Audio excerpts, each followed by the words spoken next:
quais são as ações queridinhas do Fábio Holder no Brasil e no mundo, hein? Pessoal, um recado rápido aqui. Se quer receber um PDF gratuito com um compilado com as melhores dicas dessa nossa série especial? Sim, um só lugar para você ter os melhores investimentos para 2021 e não perder nada.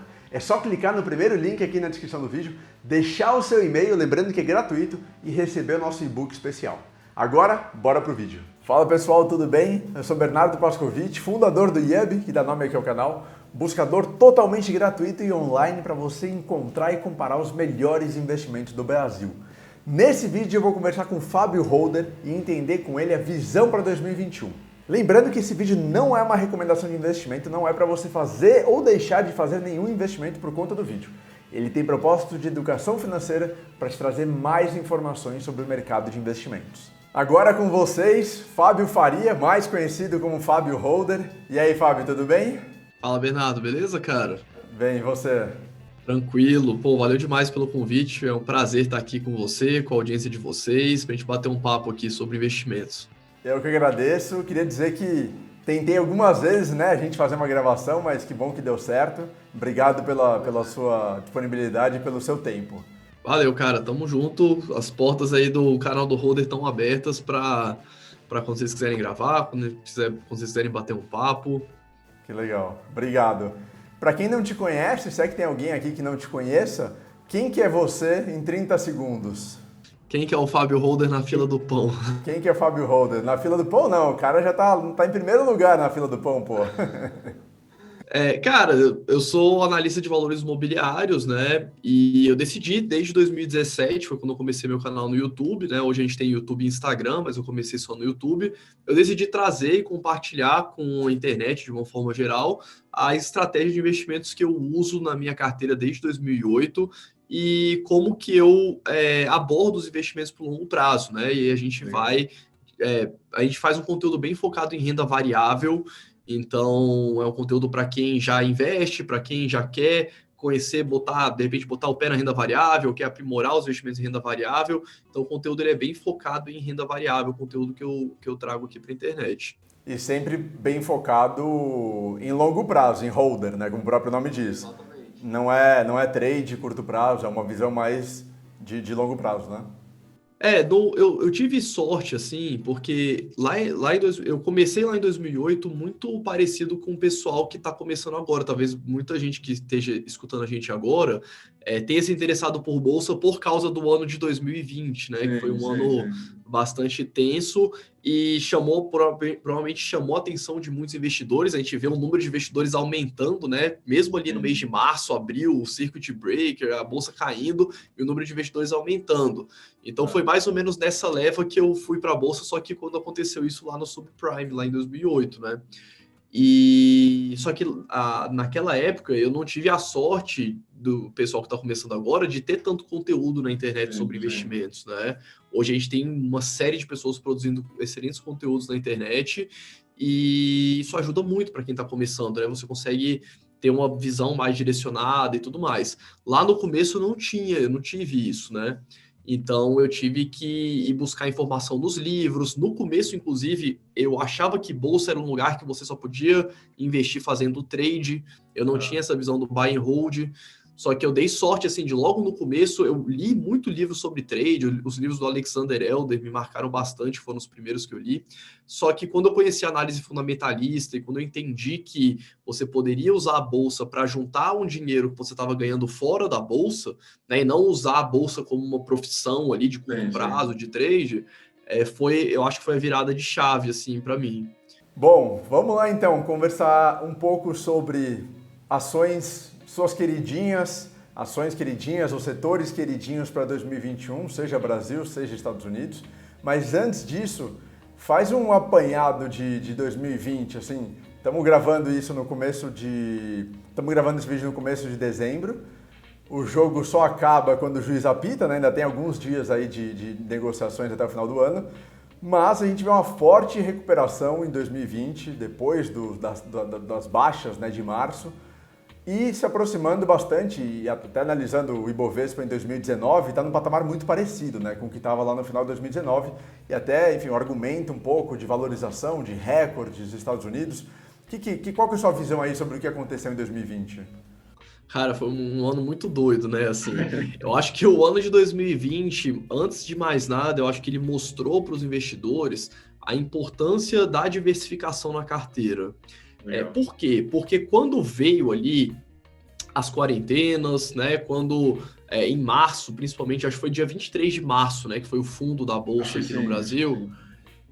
Quando a Bolsa começou a cair ali, finalzinho de fevereiro, março, eu até fiz um vídeo mostrando para o pessoal o seguinte, pegando todas as ações da Bolsa aqui do Brasil, quais ações despencaram lá para o fundo, caíram, tipo Azul e Gol, né? Companhia aérea, caíram, chegaram a bater acho que 80% de queda, né? Enquanto outras empresas, como por exemplo o Raia Drogasil, o Carrefour, né, e as varejistas, elas não caíram, praticamente ficaram de lado, mesmo durante o rally todo de baixa ali, porque provavelmente elas não seriam tão impactadas quanto uma companhia aérea, por exemplo, né?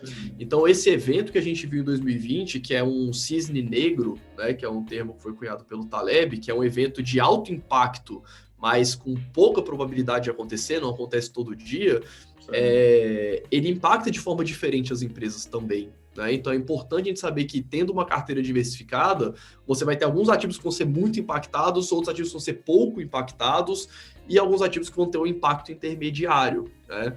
Um outro ponto que é interessante é que na volta também que a gente viu da Bolsa de março até agora, né, ali nos altos e baixos, mas uma tendência de recuperação, a gente viu alguns ativos se recuperando muito bem, né? E outros ativos meio que como se o mercado ainda estivesse precificando uma perda permanente, né?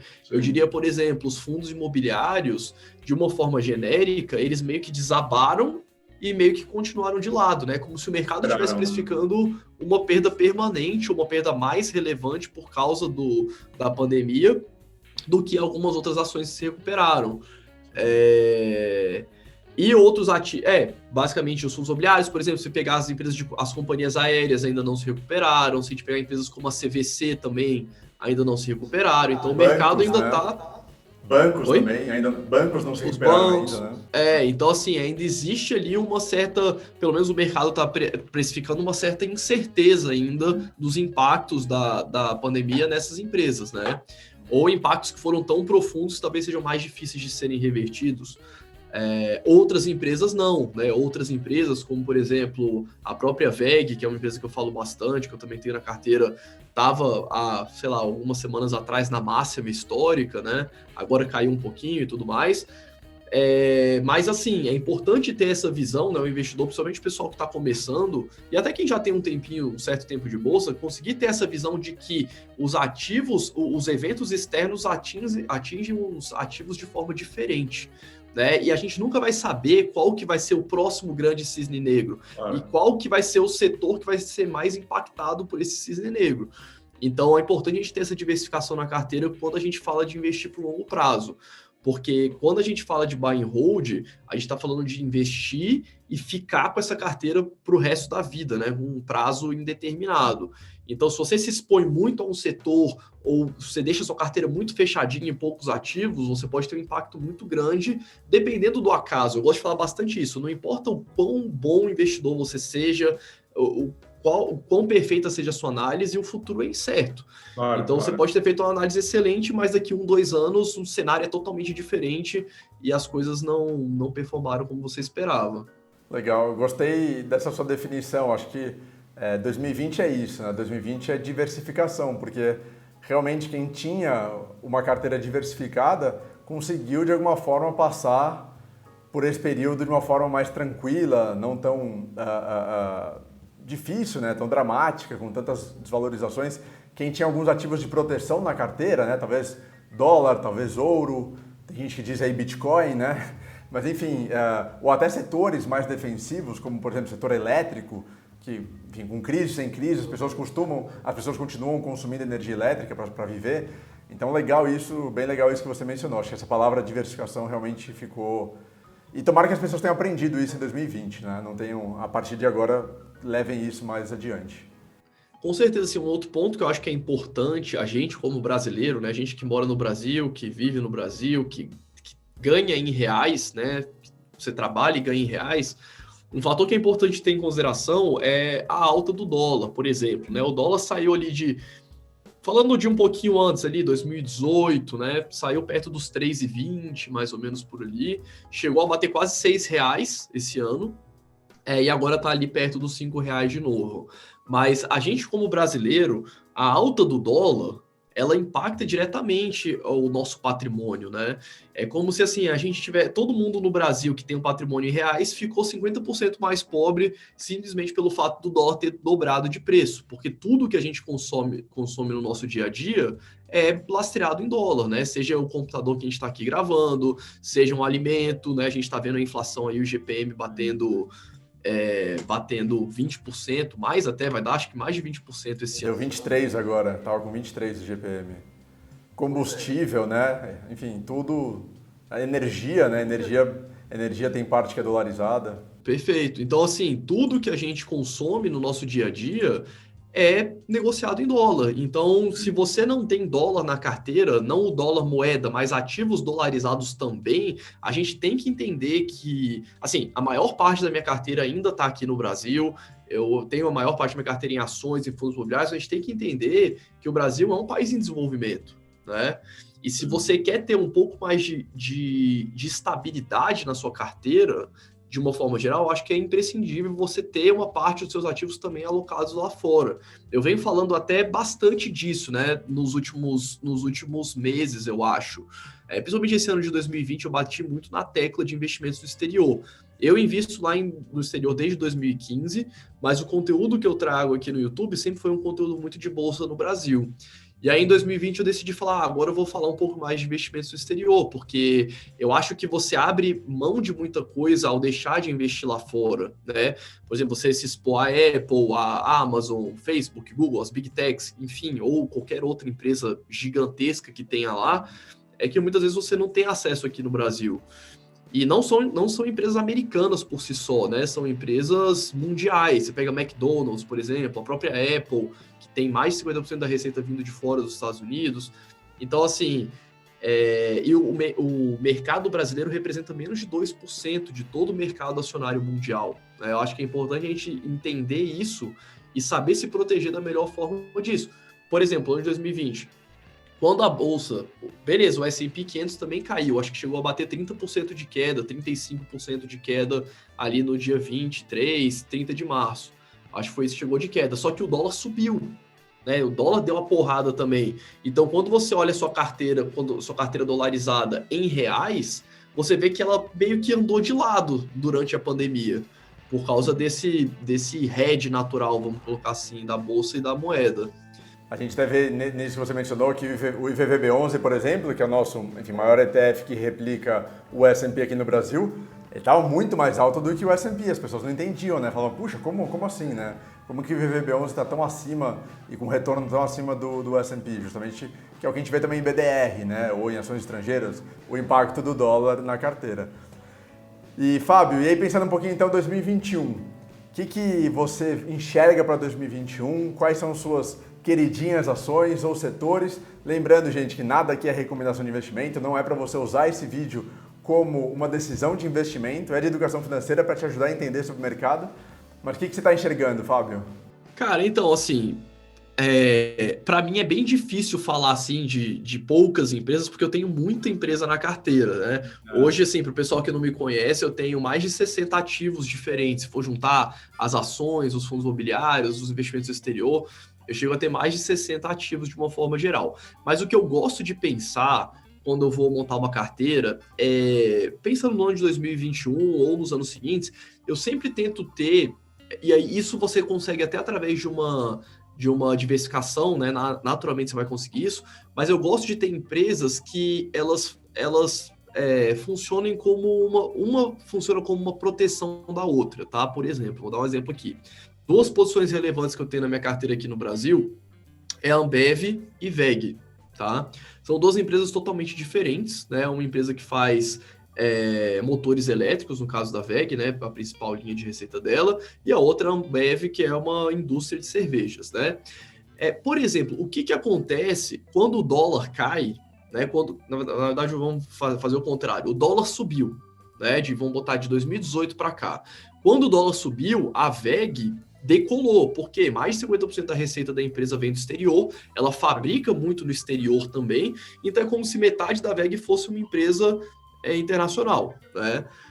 A grosso modo. E quando o câmbio sobe, isso valoriza a empresa. Do mesmo jeito que quando o câmbio sobe, você vai ver a ação da Apple em reais, a ação da Microsoft em reais, vai tudo subir. O exemplo que você deu, por exemplo, do IVVB11.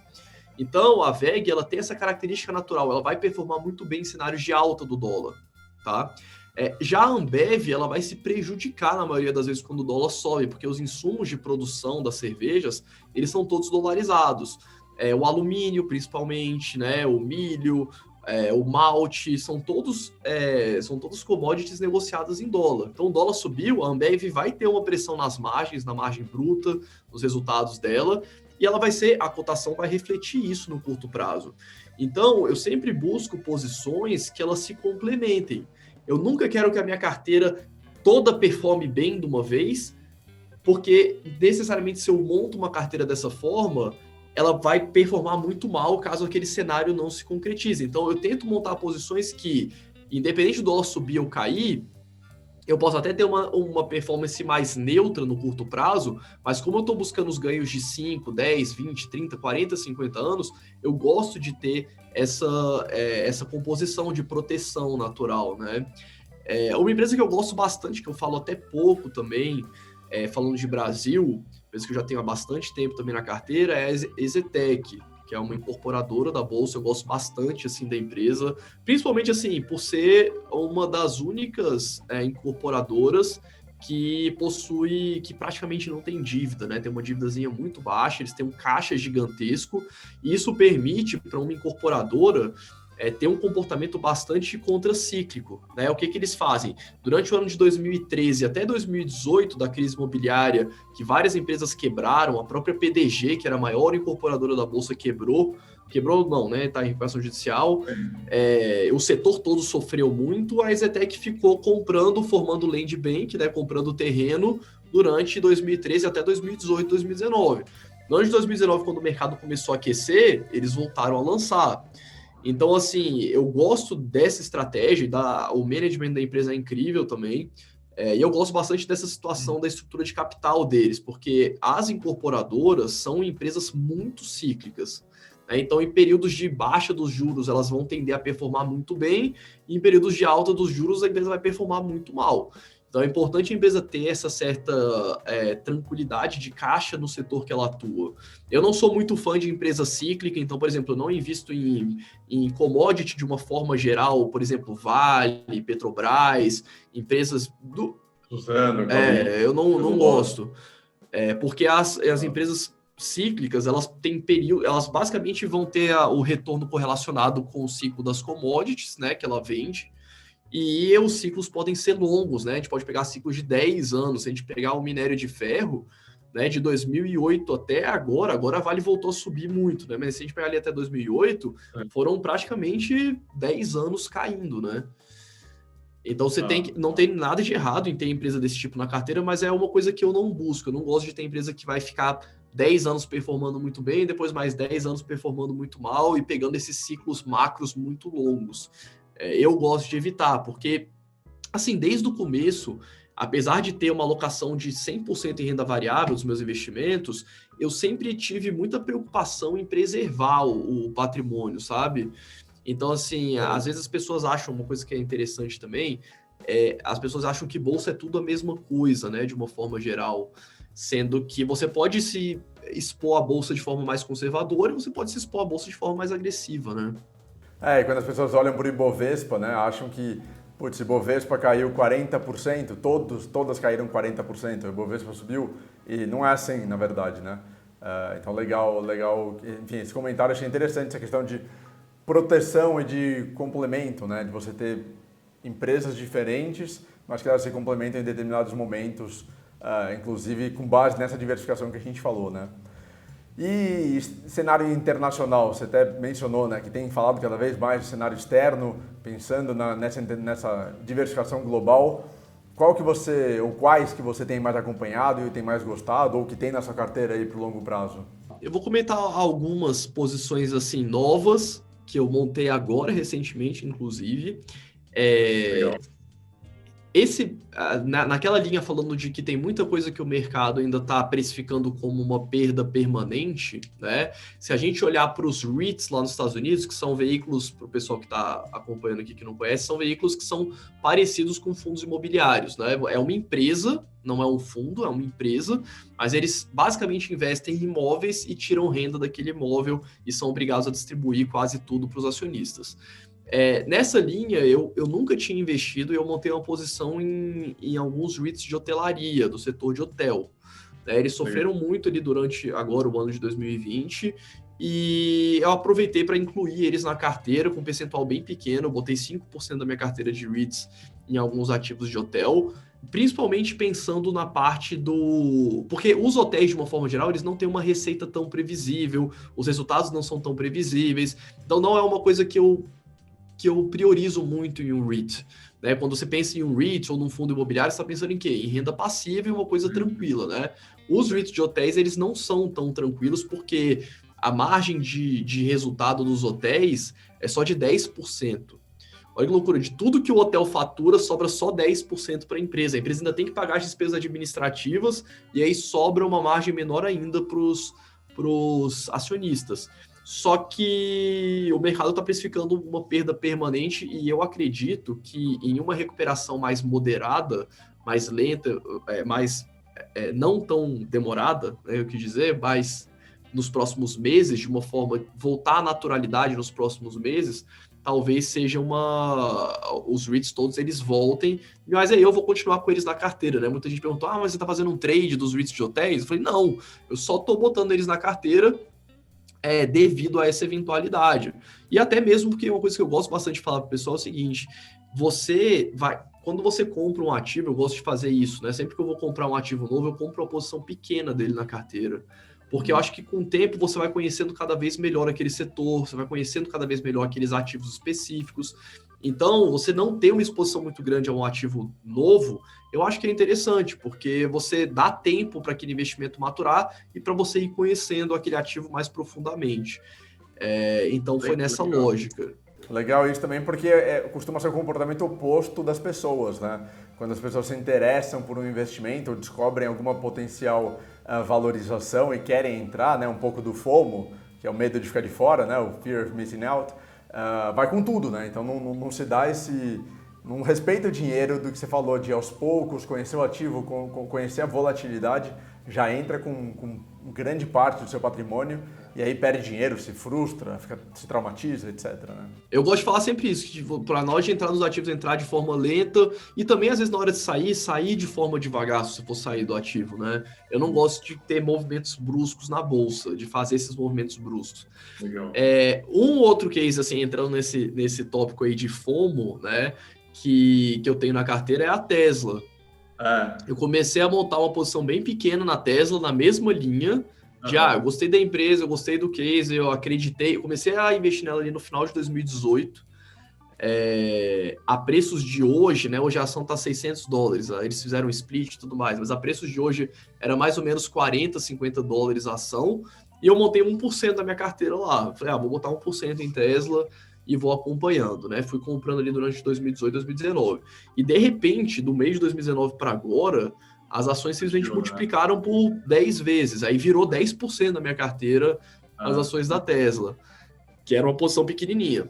Assim, é engraçado, porque Tesla, normalmente você vai ver a opinião das pessoas, dos investidores, dos gestores e tudo mais, normalmente é assim, ou ama ou odeia. Né? Ou é bolha e o pessoal tá tudo louco, ou é a empresa que vai dominar o planeta, né, de uma forma geral. E aí eles acabaram de ser incluídos no S&P 500, ou seja, vão ter bilhões de dólares dos fundos passivos tendo que ir para comprar a ação da empresa. A empresa aproveitou esse aumento das ações para captar, se eu não me engano, esse ano e finalzinho de 2019, eles captaram 12 bi de dólares com emissão de novas ações, né? Aproveitaram essa alta. Mas uma coisa que eu acho interessante, assim, nas empresas de tecnologia, de uma forma geral, o que eu acho que a utilização da inteligência artificial para modelar os negócios, eu acho que é uma coisa que vai fazer muita diferença daqui para frente.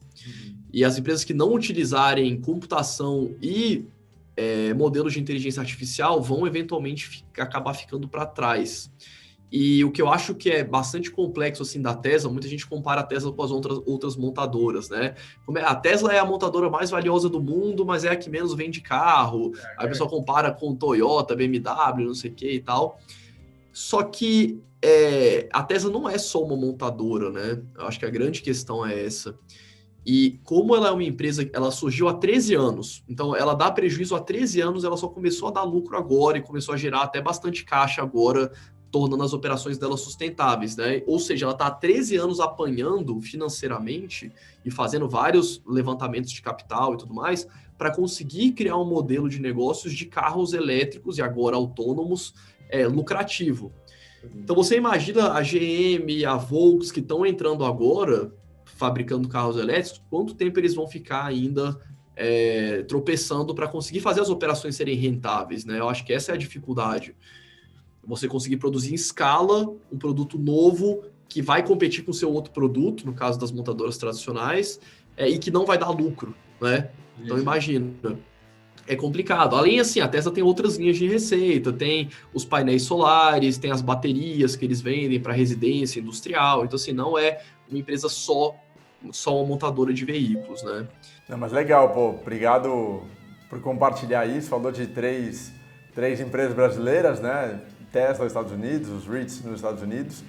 Para encerrar, vou fazer aqui uma pequena brincadeira.